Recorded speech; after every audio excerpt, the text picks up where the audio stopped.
Hi guys. So happy Wednesday. Today has been overall pretty good for me. I started off with my personal training, thinking about going back tonight, not sure yet. But yeah, pretty good. Got a couple of things done. Um, but I kind of laid around and haven't been as productive as I would like to be today. Like usually I try to school the kids and everything, but haven't really done that yet, and just kind of been laying around feeling exhausted and feeling tired. And so like a few minutes ago I had asked myself, I was like, why are you tired? Why are you laying around? And I kind of told myself, like, I don't know. And then I told myself, I was like, nah, bro. Like, I think about it, sometimes our best lessons we teach to our kids, but we don't apply to our life. So I had told my oldest the other day, she was doing something, and I was like, why do you do that? Why are you? And she was like, I don't know. I was like, no, it's not acceptable to just say you don't know, because your actions are influencing everybody in this house. So you need to figure out why you feel that way, because it's not just you that's affected, it's everybody. And it's not just acceptable to say I don't know, because you're going to keep doing it. So when I was sitting there with myself and I was like, I don't know, I was like, nah, that's not acceptable, because you not knowing your children are homeschooled, so they are dependent on you to not be tired, so that every day they get their lesson and they get their attention that they need. So you need to figure out what it is or why you're so exhausted, so that you can handle that. Why do you feel overwhelmed? Why are you laying around? Why are you more irritable today? Why are you having these feelings of sadness today? Why are you anxious today? Why are you antsy today? It's not good enough to just say, I don't know, it'll get better tomorrow. No, it won't get better tomorrow. It will come back tomorrow until you find the root of the cause. And I think what's taking me down that road is I'm reading that book, Don't Settle for Safe, by Sarah Jakes Roberts. And in the book, she talks about like how we all can talk about what we're good at. But when it comes time to kind of talk about our weaknesses, we get real defensive, or we get real uncomfortable in that space of weakness. But I mean, it seems like, duh, how can you grow if you don't know what you're weak at to make you stronger? But there's some weaknesses that even though we're weak at it, we still try to like overlook it, because that one weakness is like the most uncomfortable weakness to change. And so the one that I'm reading now that she's talking about in the book is being wrong. And I was like, oh my God, like I can so relate to that. And I think I kind of knew I don't like to be wrong, but I didn't know I don't like to be wrong. Like in a subtle way of not being wrong. Like she talked about how she would say she's wrong and she would apologize, but then she would give all these justifications, which may be valid, but she would give all of these justifications to why she was wrong. She had to tell the story of what led up to her being wrong. And I was like, yo, you are like reading me totally and completely. When I am wrong about something, I feel like I'm valid in my response to my wrongness, but at the end of the day, I'm still wrong. And why I continue to do the wrongness is because I validated my wrong instead of just saying like, you were wrong. And then yesterday, my dad had talked to me, and he just had said like, be careful about the innocent people who are hurt, you know, who are hurt by your wrongs. Like we were just talking, and that hit deep too, because sometimes we just think about the direct situation of our wrongness. Like we're so upset or whatever by the situation that was wrong, that when we react, we know about the innocent bystanders, but we don't really think about the innocent bystanders. So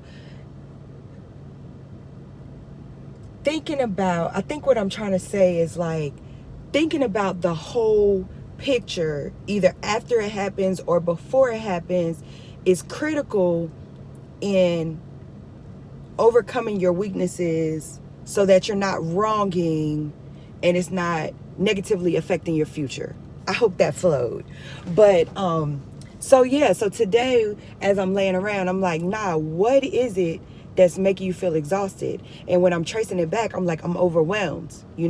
My life has changed. My situations have changed. Formulas that used to work for me are no longer working for me. So I have to, instead of just sitting in my situations and letting them exhaust me, I have to fix it, So at one point, homeschooling my kids was working. And although I desperately want to continue that cycle, I'm not sure if that cycle is going to work for this point in my life because I'm the single provider of my household.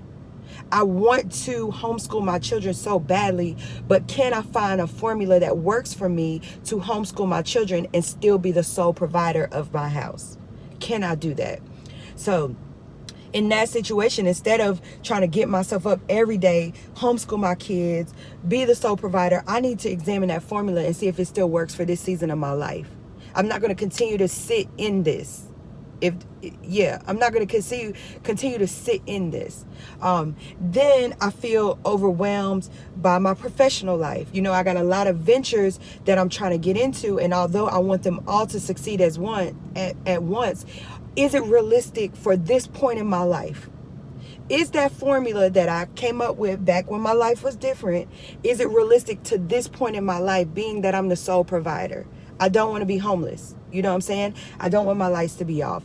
I want to be able to provide for my kids. I don't want to lack anything.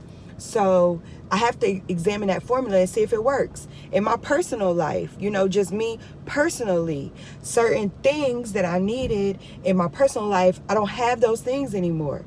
And if I need those things, then I have to figure out a new formula that still satisfies what I need, but fits this season of my life. Okay, so see what I'm doing? All I'm doing is I'm re-examining formulas that may have worked in one season, but now I keep trying to apply those new formulas to this season in my life, and I'm getting frustrated and I'm exhausted and I'm paralyzed. And I'm just sitting in my paralyzed because the reasons why I'm exhausted is valid. The formulas aren't working. That's valid. I'm overwhelmed because they're not working. That's valid. But what am I going to do to change it? This is how I separate myself.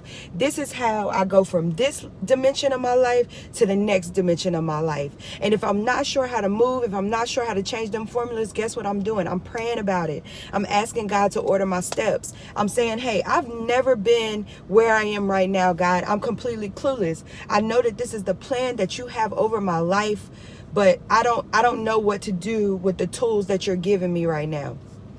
Oh, let me try to think what TD Jake said.